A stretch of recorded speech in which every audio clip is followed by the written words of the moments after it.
Welcome to the NICU Today podcast, a podcast to give families a new point of support as they navigate the NICU journey. Thank you for listening. Please don't forget to subscribe wherever you enjoy your podcast and share this episode with anyone who might find it helpful. Welcome to the NICU Today podcast. Our guest today is Nicole Lewis-Keeber. Nicole works with entrepreneurs, business owners, and leaders to help them create and nurture healthy relationships with their businesses. Nicole is a licensed clinical social worker with a master's in social work and a rich experience working as a therapist and coach. She trained directly with Brené Brown to become certified in Brené Brown's The Daring Way and Dare to Lead methodologies. She has also been featured on numerous media outlets, including Fast Company and NPR, for her work in breaking the stigma of mental health and business ownership. Nicole has studied the impact of trauma on entrepreneurship and is a thought leader at the intersection of trauma and business ownership.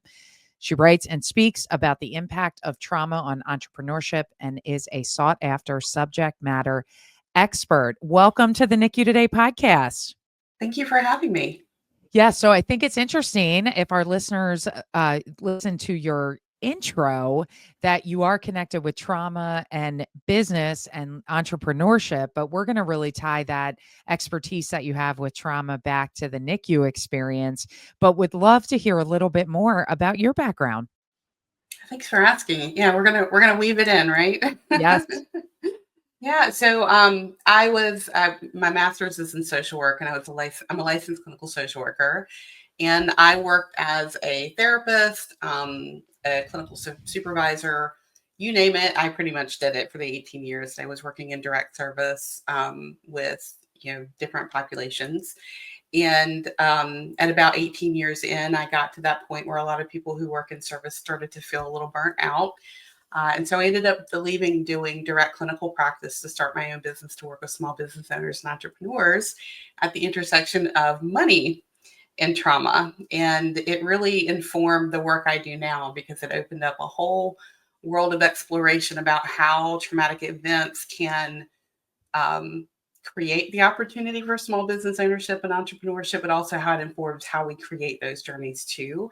So I've been doing that work for the past 10 years at the intersection of trauma and entrepreneurship. And it's a niche, and it's fascinating. I love the research, and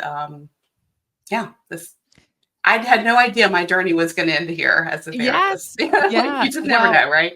Well, and, we met one another at a conference that you were speaking at earlier this year. And it was so interesting just looking at how you talked about how we relate to our businesses. And of course, my husband and I founded Today is a Good Day over 11 years ago.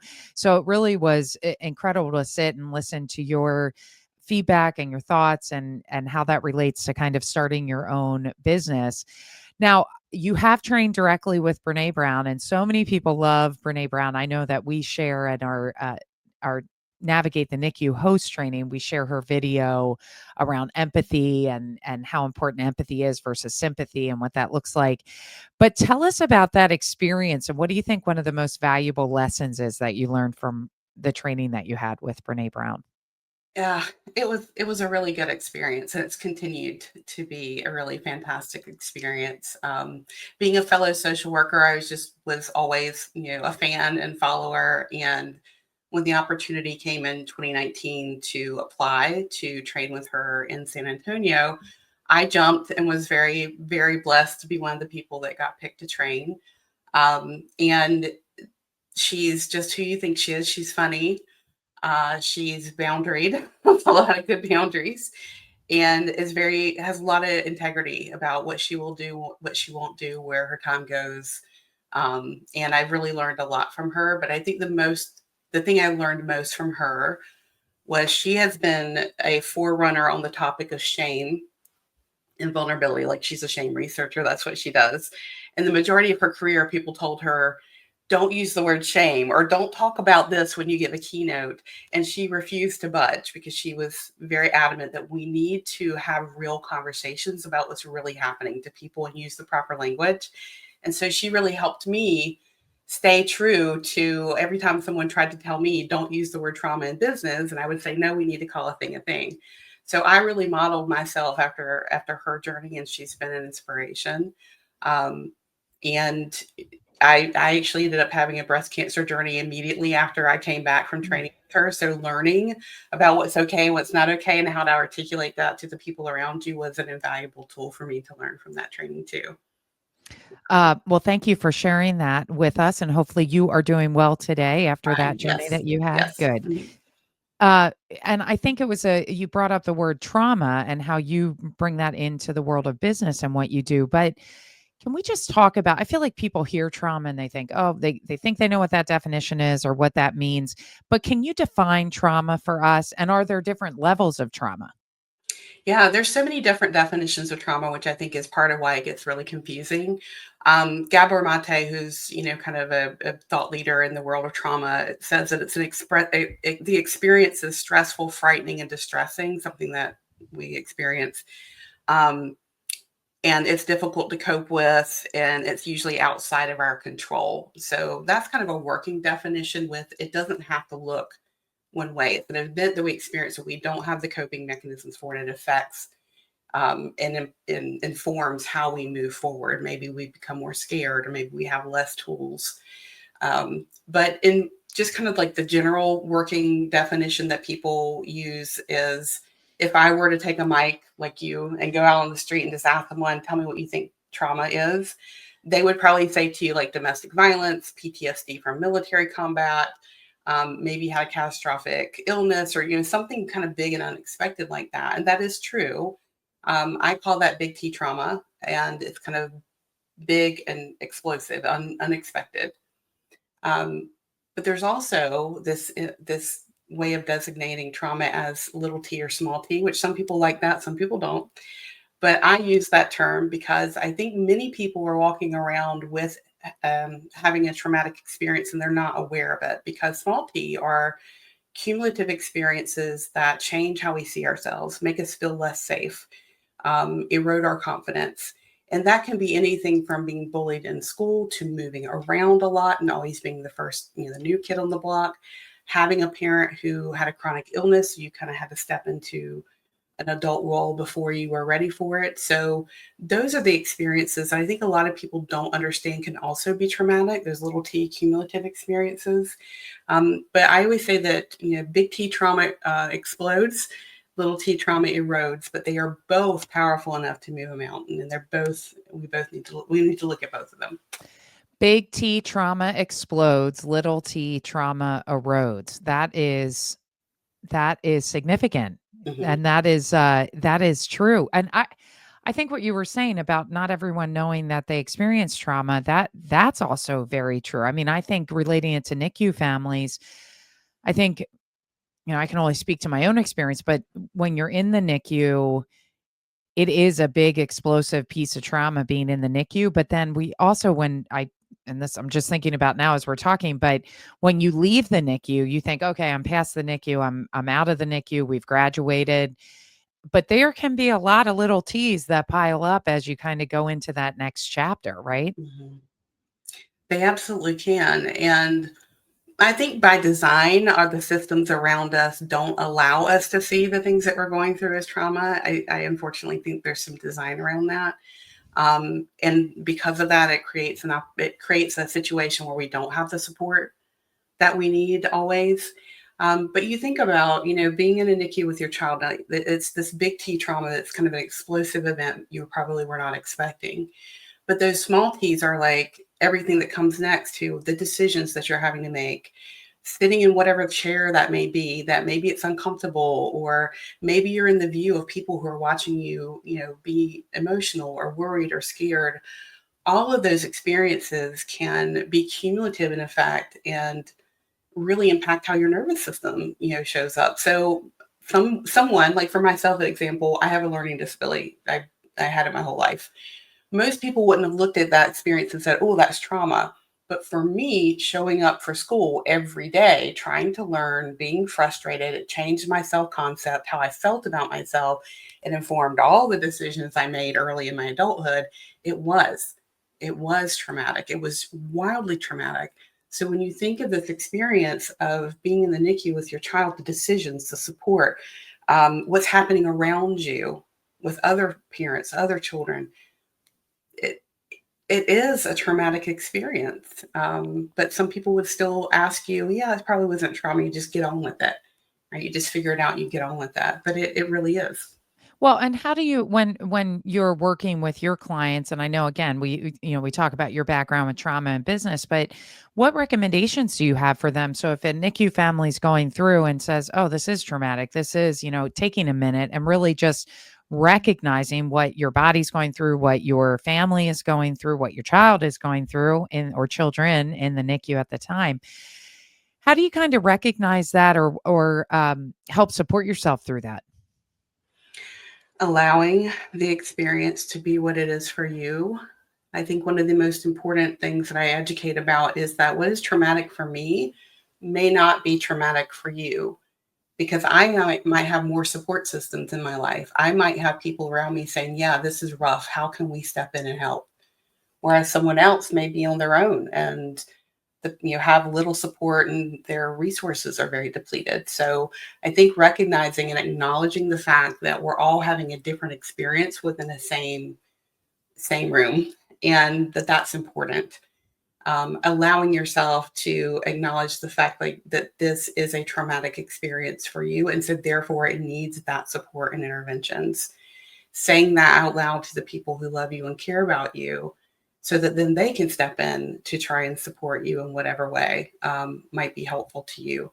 But what I see over and over with the people I work with, and when I was a therapist, like any place that I've worked with human beings, is that they will minimize, diminish their experience. They will compare their situation to someone else and say, well, at least it's not that. So I'm not entitled to my experience and my feelings. And other people will also do that. Brené Brown calls them empathy misses. Well, at least were at least they're not as young, or at least you have this situation or this circumstance or this resource, or at least you have the grandparents nearby, whatever the dumb stuff that people say Oh, when they're at trying least. to be Oh, well-meaning, right? The two at of our least. two of our least favorite words. Two of our least favorite words. We do not Yes. like the words "at least." We hear that a Yeah. lot from a lot of NICU families. They Yes. minimize their journey in the NICU because they say, "Well," or they say "just" or "only," um, or "at least you were only in there for a couple of days," or "at least Mhm. we were only in there for a couple of days." And we oftentimes say it doesn't matter how long you're in the NICU. It's not where you expect to be. It's not where you want to be. And it is recognizing that trauma. And I've had friends that also have said to me, we were in the NICU 3.5 months with Claire, and she was in the NICU a week. And I have a good friend who said, "Mart, while we were not in the NICU as long as you, I know that I had a lot of the same feelings and emotions that you did." And I agree. I Mhm. agree. The uncertainties, the unknowns, all those different emotional factors that kind of come into play. But I think a lot of that also ties back to the stigma really around mental health. When you think about, well, no, I'm tough. I can get through this. Let's get another day. We can keep moving forward. There is a stigma around mental health, seeking help. I know sometimes families are scared to ask for help in the NICU. They're scared to talk to social workers to ask for help. Um, how do you help your clients move past that stigma, and how can that relate to the NICU families that might be listening in today too? And one of the things that I do to help them with the stigma is to say, how could you not? Right? It's a lot of support and education. How could you not be impacted by what you're going through? How could you not feel this way about your child having this experience? How could you not see what your child's experiencing is a trauma for them too? So you are having vicarious traumatization watching your child go through this. How could you not? It's a big old dose of permission, a big old dose of pushing back and saying, I refuse to let you minimize your experience because the world's going to do it. Right? We can't control them, but we can control what happens here. So it's, educating that what you are experiencing is a traumatic event and there are ways to move through it. One way to move through it is to minimize, dismiss it, and ignore it. And that's going to come out sideways, after. So let's not do that. Let's move through this with tools. Let's call a thing, and allow your nervous system to be supported in the way that people who've been through a trauma need to be supported. Let's not try and do this any other way. And I think that that helps the person break the stigma within themselves that they need help, that help's available, and that there's something wrong with asking for it. We are so bent on people being strong and not being vulnerable, just figuring stuff out themselves, like that very like individualistic, I think, expression that we have in this country in particular. Knowing that we really don't have systems set up around us always that support us as new moms, people who have kids in the NICUs, like any of that. So we have to be really self-centered and really selfish in the most beautiful way to grab whatever is there to support yourself. But if you're hung up on the fact that I should be able to do this, like the shoulds, I should be able to do this. I feel depressed. I shouldn't feel depressed. My child's doing better than that child here. Like all the mental games and the gymnastics that we do with ourselves to try and minimize our experience create a mental health crisis, as opposed to acknowledging, of course, this is traumatizing. How could it not? And So I the will allow recognition. myself that. Yes, allow Mhm. yourself to acknowledge it so that you can get the support and move through it, as opposed to minimizing and dismissing it and shoulding all over yourself about it. Yeah. The The shoulds for shoulds. sure. Mhm. What is your biggest piece of advice for someone experiencing trauma? Like, how do you help Yeah. them? Yeah. The first piece of that usually really is education. I think often, again, people don't really, they have a hunch, they're experiencing the symptoms of it, and they're also experiencing the challenges that, whatever it's physical, mental, whatever those challenges may be. And so for that person, for me, I suggest, be open to the idea and the education that you are going through a traumatic experience, and that trauma is something that everyone experiences at some point in your life. I don't know anyone, and I'm 54, and I've worked with a lot of people in a lot of different places. I've met no one who did not have some kind of traumatic experience in their life. And so being kind to yourself and self-compassionate is the first place that you can start. And if you can't be that for yourself, ask for help and get some support, because if you do not support yourself in a way that will help you move through this traumatic event, again, it'll come out, it'll work its way out in other ways within your relationship with your physical health. Gabor Mate wrote this book. I have it right here so I can show it to you, The Myth of Normal. Look how hefty this book is. It's Oh, huge. wow. There's 3 chapters in here just about how the lack of healing and treatment for people who've experienced a traumatic event leads to things like autoimmune conditions, um, a lot of different chronic illness. So your body deserves to have the support and healing available to you. It's not going to just go away because we ignore it. It'll come out in other places. So, yeah. Yeah, it is important to find support, and I do think, I mean, again, just from personal experience talking to other NICU families who are out there, trauma, it can hit you, that anxiety, that trauma, and they oftentimes talk about PTSD for NICU parents because you're in this high stress, tense environment, sometimes for a short time, sometimes for an extended period of time. And then you take a baby home, if you're able to take your child home, and it doesn't stop there. And so making sure that you recognize when that anxiety might hit. I oftentimes talk about it. It hit me through my professional career, that just looking at my level of anxiety escalating around kind of silly things. My husband used to talk me through it and say, Think about what you're saying." Right. And I recognized that it was really me waiting for the other shoe to drop, because we had gone through the trauma of our daughters being born so prematurely, Mary passing away, Claire spending an extended time in the NICU. And even though Mary had passed away, we went right back to Claire, who was continuing to fight, who was under a pound at the time. And Mhm. we didn't know if she would survive. And so we never really processed through all those things we went through because we just kept moving forward. Yeah. And so I recognized it about 2 years after after the girls were born is when it really hit me the most. And so I think what you're talking about with recognition is so important for someone listening in recognize when things seem like they're a little off from maybe how you were reacting to situations before, or what you thought was, the elevated sense of anxiety or concern, um, and figure out how you can go get some help for that. Yeah. And also recognizing that help's going to look different for every person, and what I'm sure you've probably seen this, and you probably, maybe you experienced it too, in that during the crises, there's not a lot of wiggle room for a whole lot, right? You've got to be in tune, you've got to be there. And so when we're in crisis mode and working with people who are like in the crisis, we're not saying, hey, you need to process your emotions about this right now. I'm not asking someone to do that. I'm not saying, hey, let's talk about, these things in this way. It is saying, are you eating? Are you sleeping? Is there someone who can sit here for 10 minutes while you go to the bathroom? Like, we are definitely in base survival during crisis mode. And what often happens is when you're out of that initial acute crisis is when the kind of fall apart happens, because you can.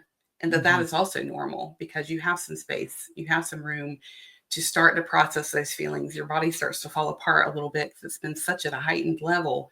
And if we can help people understand that that is normal, it is a normal progression through a traumatic experience, so that they don't blame themselves for it, that to me would be a huge game changer. Because then what do? We take this now experience and we use it against ourselves. Like, I should be able to do this, or should be doing something different. The support's going to look different throughout the experience that you're having. And so just knowing that, and having maybe one person that you can say, I'm not okay. We don't all have that. But if you do, use that person. Say, I'm going to utilize you in this way. Are you up for it? Are you up for it? And they're going to say, yes, of course. Yeah. Or, yeah, for a week, and then I'm taking a vacation. So who's the next person I can help you find, But also that community. I mean, from the NICU experience, we have a NICU community, and it can be lonely in this world if we didn't have anyone in our friend network, our family, who had experienced the NICU. And it was really the friends that we made during our journey, but then post NICU, some of which are some very dear friends of mine that I only met because of our work through Today is a Good Day, building this community of NICU families. So I also recommend that, if you're looking for others who may understand. Now, all of our experiences are different, of how long we've been in the NICU, what someone has gone through personally to get to welcoming a baby, if they've had child loss, like all of it looks different, but the community piece is so key. It is. Our nervous systems literally co-regulate with other humans. And when we have to have a sense of a shared experience, that can happen so much more quickly. And that ability to be a little vulnerable, maybe we didn't have the same experience, but our senses had the same experience. We know what the NICU smells like, right? Our senses are having a similar experience. So we can co-regulate with each other, which is why what you do is so important. We need each other. We heal in community. We don't do it in a vacuum. That's not how we heal. So, finding resources like yours and people who understand what it's like is a really great first step, especially if you don't have those people in your life that can, kind of stand in the gap for you. Well, and I'll just take this moment to remind our listeners that we do have weekly Navigate the NICU sessions through Today is a Good Day. We have opportunities to connect via coffee and conversation, and you can learn more at our todayisagoodday.org website. I also, Nicole, want to hear from you. Where can our listeners learn more about your work? Yeah, so they can follow me on my website, Nicole@lewis-keeber.com. I'm also on TikTok as the business therapist, because I do a lot of trauma and entrepreneurship education there, and also on LinkedIn under Nicole Lewis-Keeber. Wonderful. Well, thank you so much for sharing your advice, your expertise here today with our listeners. Very grateful to have you on the NICU Today podcast, and I look forward to seeing you again soon. Thank you for having me. Thank you for tuning in to the NICU Today podcast, brought to you by Today is a Good Day. Learn more at todayisagoodday.org.